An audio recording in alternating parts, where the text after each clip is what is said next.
जितने भी टॉपिक्स पढ़े हैं रिएक्ट में, है ना? उन सबको अगर साइड में रखते हो तो हुक में हमने कौन-कौन से हुक्स पढ़ लिए? हुँ, use effect, use state, use context और वो तो हम देख ही नहीं रहे राउटिंग वाला तो जाके। यूज़ नेविगेटर, है ना? तो हाँ, यूज़ पेराउंस भी पढ़ लिया हमने और एक और कोई सा है, आउटलेट तो नहीं आता उसमें। ठीक है, तो मतलब कम से कम 4 से 5 हुक्स तो पढ़ चुके हैं हम। अभी आज आज हम पढ़ने वाले हैं यूज़ रेफ। क्या नाम है उसका? यूज़ रेफ, है ना? जिस भी हुक के नाम के आगे यूज़ लिखा है इसका मतलब वो हुक है ना? जिस भी चीज़ के नाम के आगे लिखा हुआ है। लाइक जैसे आज हम पढ़ रहे हैं यूज़ रेफ, तो यूज़ रेफ को हम निकालते हैं। स्क्रीन शेयर करती हूँ 1 मिनट।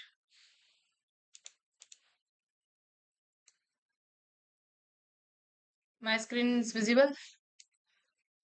हाँ।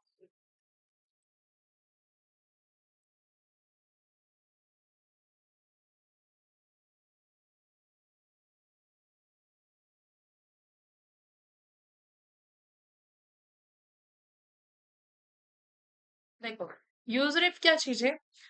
ये ना म्यूटेबल वैल्यू को स्टोर करता है। म्यूटेबल वैल्यू मतलब कि जो चेंज हो सकती है।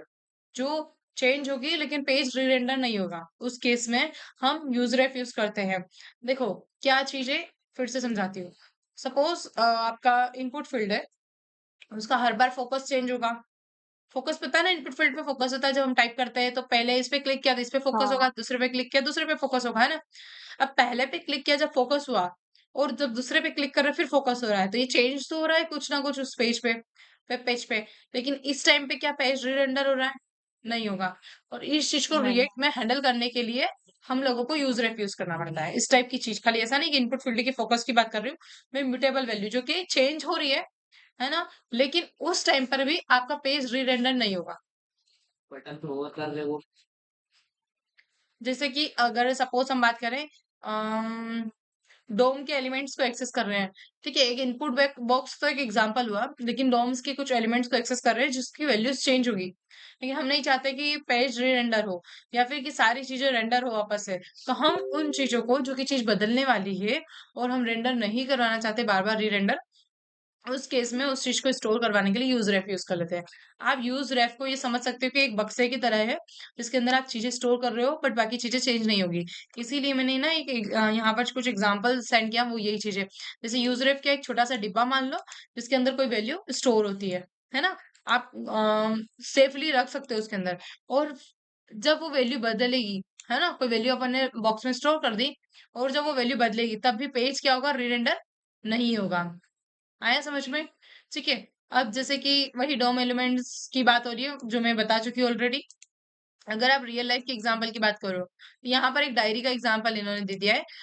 लाइक डायरी में आप क्या करते हो, कुछ चीजें लिखते हो लेकिन फॉर शॉर्ट टर्म के लिए लिखते हो और वो खुद के रेफरेंस के लिए लिख रहे हो। उससे बाकी लोगों को कोई इम्पेक्ट नहीं पड़ता है, बाकी चीजों को कोई इम्पेक्ट नहीं करता है ना। लेकिन वो किसके पर्पज के लिए होती है? हमारे खुद के पर्पज के लिए होती है। वैसे ही यूज रेफ में वो चीजें स्टोर की जाती है जो हमारे खुद के पर्पज के लिए शॉर्ट टर्म चीजें रख रहे हैं, लेकिन हम नहीं चाहते कि जब वो बदले तो पूरा पेज रीरेंडर हो जाए, है ना? ऐसी चीज़ों को स्टोर करवाने के लिए यूज़ रेफ का यूज़ किया जाता है। जैसे कि ये फंक्शन है, दिख रहा है? ज़ूम करूँ? ये ज़ूम भी नहीं हो रहा है इसमें। दिख रहा है दीदी। दिख रहा है? ठीक है। अब देखो यहाँ पर हमने एक फंक्शन लिखा हुआ है माय कंपोनेंट, दिख रहा है ना? इस फंक्शन को देखो यहाँ से आधा, इतना फंक्शन हमारा। इस फंक्शन में माय कंपोनेंट हमारा स्टार्ट हो रहा है यहाँ और यहाँ एंड हो रहा है। यहाँ पर हमने क्या किया है? यूज़ रेफ को पहले इम्पोर्ट किया, पहली लाइन में। दूसरी लाइन में क्या करा हमने?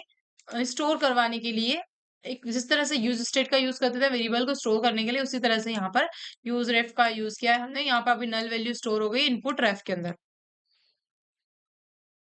एक इनपुट रेफ नाम का वेरिएबल है जिसका नाम आप कुछ भी दे सकते हो क्योंकि हमने कॉन्स्ट के साथ बनाया है। इसका मतलब हम उसमें वैल्यू कुछ भी दे सकते हैं। ठीक है? तो हमने यहाँ पे इनपुट रेफ लिख दिया और इसका इस वैल्यू जो है वो यहाँ पे स्टोर कर दी क्योंकि पहली बार में वैल्यू नल रखी है हमने। क्यों? क्योंकि पहली बार में कोई इनपुट है ही नहीं। तो नल वैल्यू दे दी, तो बाय डिफॉल्ट हमने इसको नल वैल्यू असाइन कर दी। फिर आगे चलते हैं, यहाँ पर बात करते हैं जेएसएक्स में। हमने क्या करा? फोकस इनपुट नाम से एक बटन बनाया। जैसे आप इस बटन पे क्लिक करोगे, ऑन क्लिक पर ये फोकस इनपुट फंक्शन कॉल होगा। दिख रहा है ना फोकस इनपुट? अब ये फोकस इनपुट ऊपर है, यहाँ जाएगा, ये अंदर आएगा, अंदर आके देखेगा इनपुट रेफ डॉट करेंट डॉट फोकस लिखा हुआ है। इसका मतलब इनपुट रेफ कहाँ है, यहाँ है, और इसके अंदर किसकी डेफिनेशन स्टोर है, यूज रेफ की।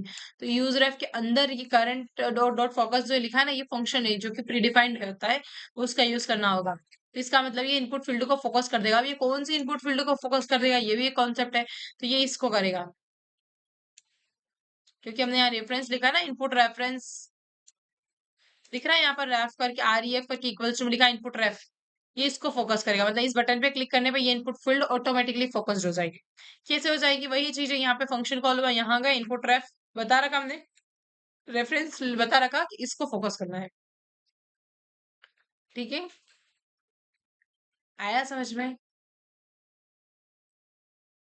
कुछ तो बोलो हाँ ना, कुछ तो शॉर्ट थोड़ा बहुत भी समझ में आया। एक दीदी और एक बात बार बता और देती बता हूँ, थोड़ा। देखो।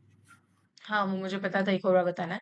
देखो यहाँ आए, यहाँ से हमने आज यूजर इनपुट फोकस बटन पे क्लिक किया। क्लिक करने पे ऑन क्लिक पे क्या हमने कर रखा है, एक फंक्शन कॉल कर रखा। ये कंपोनेंट कॉल होते ऊपर जाएगा, यहाँ पर आएगा, और यहाँ देखेगा इनपुट रेफ करके जो एक वेरिएबल बना हुआ है, इसके अंदर किस चीज का रेफरेंस है, क्या हो गया, लैपटॉप गया, ओके, अभी तो दिख रहा है ना।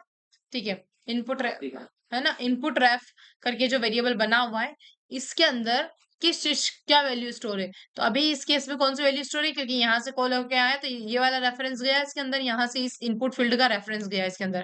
तो इसके अंदर रेफरेंस आ गया, और डॉट करंट डॉट फोकस किसके ऊपर लगाया हमने, इस वाले के अंदर जो फंक्शन होता है वो लगाया। हाँ तो वो बस उसने फोकस कर दिया उस फील्ड को।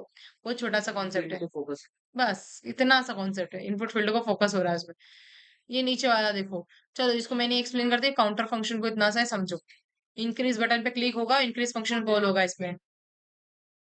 बटन पे क्लिक तो वो होगा। हाँ पहले कॉन्सेप्ट को समझो, वो तो पता है कि क्या है, बस एक एक जुड़ता जाएगा, पर कैसे जुड़ेगा वो देखो।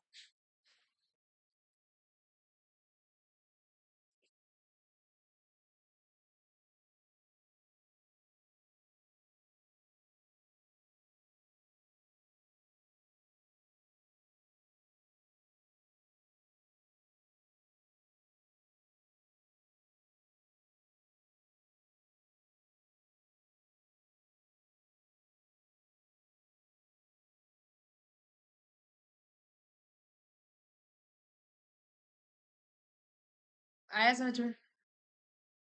क्या समझ में आया इसको देखिए, देखो क्या, देखो क्या होगा। सिंपल सा कॉन्सेप्ट है, इंक्रीज नाम का बटन है, इस पे क्लिक होगा, हो गया। ऑन क्लिक पर इंक्रीज नाम का एक फंक्शन, मतलब एक फंक्शन कॉल हो रहा है, फंक्शन कॉल हो गया, और यहाँ पर आया। यहाँ आएगा, इसके अंदर देखेगा काउंट रेफ नाम का एक वेरिएबल है जो कि हमने बनाया हुआ है। इस वेरिएबल के अंदर इनिशियली क्या वैल्यू है, जीरो वैल्यू थी, है ना। इनिशियली जीरो वैल्यू थी, लेकिन इंक्रीज बटन पे क्लिक कर रहे हैं, इसलिए यहाँ पर अभी तो वैल्यू जीरो ही है। यहाँ पर करंट वैल्यू क्या है, जीरो है। अब जीरो और प्लस वन कितना हो जाता है, वन। तो वन वैल्यू किसके अंदर स्टोर हो जाएगी, इसके अंदर। मतलब अब रियल, अब इंक्रीज होने के बाद वन वैल्यू आ गई है। अब वन वैल्यू आ जाएगी, फिर हमने यहाँ पे बता दिया कि करंट काउंट क्या है, काउंट रेफ के अंदर जो भी वैल्यू आई है, मतलब इसके अंदर जो वैल्यू है प्रिंट हो जाती है, इसलिए वन वन प्रिंट होता जाएगा। आया समझ में? थोड़ा बहुत भी आया? हाँ चलो दीदी। क्या आया बताओ, बोलो आप लोग बोलो। एक कुछ एक नहीं आया ऐसा वैल्यू बोल दो ना। इंक्रीज होती जाए। क्लिक करेंगे प्लस वन होगा, यूज हाँ, टारगेट काउंटर प्लस वन। एक एक करके बढ़ता जाएगा हमेशा, बस इतना है। चलो ये काउंटर फंक्शन को चला के दिखा देते हैं।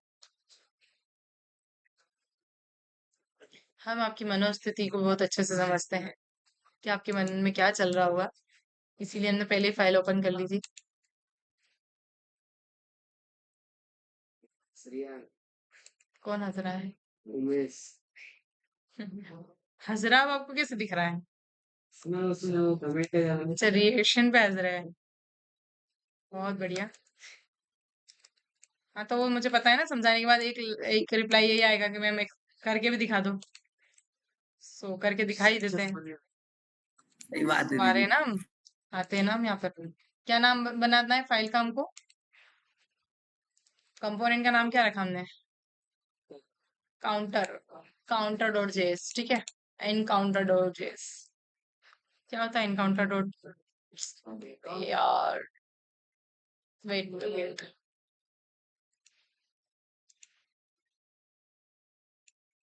ये कॉम कॉम क्या बन गया? ये दो बार बन गई।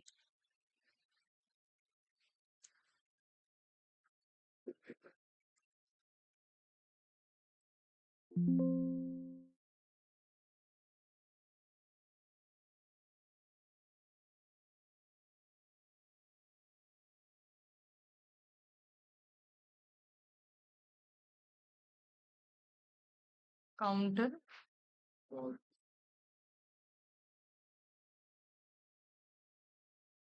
काउंटर डॉट जेएस, ये हो गया हमारा बेस्ट बेस्ट। क्या हुआ? COUNTER काउंटर सही तो है। इंपोर्ट रिएक्ट काउंटर, ये एरर क्यों दे रहा है? इसे दो बार हो गया है। आप लोगों ने बोला नहीं कि दो बार पेस्ट हो गया हो?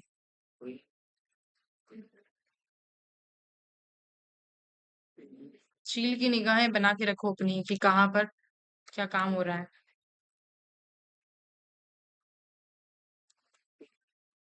अब क्या ये चल जाएगा? नहीं चलेगा, क्योंकि हमको इसको इम्पोर्ट भी तो करना पड़ेगा। कहाँ दिखाएंगे हम इसको? तो यहाँ हम इम्पोर्ट कर देते हैं इसको।